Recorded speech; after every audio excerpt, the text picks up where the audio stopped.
रोशनी की जिंदगी में पहले कम मुश्किलात थी कि अब उसका ये सुतेला बाप उसकी जिंदगी को जहन्नुम करने चला है। खुशी के मारे बहुत सारा सामान लेकर जैसे ही घर दाखिल होगा तो उसकी बीवी पूछने लगेगी कि ये सब कुछ क्या है। तो यहाँ पर असलम बड़े ही मुस्कुराते हुए खुशी का इजहार करते हुए कहने लगेगा कि भाई मुबारक हो, मंगनी का सामान आया है साकिब के घर से। तो यहाँ पर साकिब के नाम सुनते ही रोशनी की वालदा का तो पारा हाई हो जाता है। पूछने लगते हैं कि क्या मतलब है इस सब का। तो यहाँ पर असलम साहब कहने लगेंगे कि अरे भाई रोशनी की मंगनी होगी ना साकिब के साथ, तो बहुत जल्द हम रोशनी उसके घर का कर देंगे। तो यहाँ पर रोशनी ये बात सुनते ही कहने लगेगी कि देखिए मैंने आपको पहले भी बता चुकी हूँ कि मैं किसी सूरत उस शख्स से शादी नहीं करूंगी। और वहीं दूसरी तरफ आप देखेंगे कि यहाँ पर वकार तो बहुत ज्यादा खुश होता है और वो आयमा को अपना लाइफ पार्टनर समझने लगता है। उसे लगता है कि शायद आयमा से बेहतर लड़की और मेरी जिंदगी में कोई आ ही नहीं सकती। तो बस यहीं पर ही वो सोच समझकर बुके लेता है। उसे प्रपोज करने के लिए जाने ही लगता है कि आयमा को वॉइस मैसेज करता है, कहने लगता है कि आयमा मैं थोड़ी ही देर में तुम्हारे घर आऊंगा तो प्लीज तुम घर से बाहर आ जाना। तो बस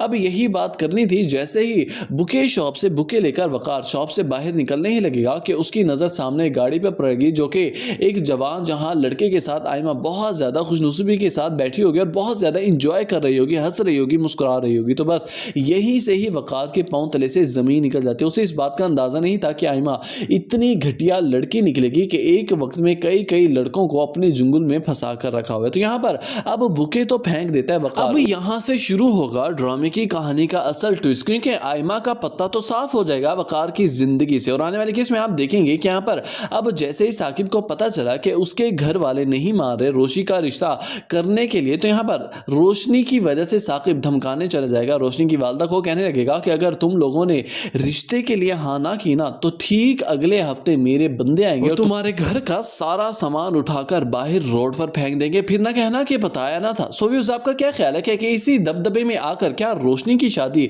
साकिब के साथ कर देनी चाहिए?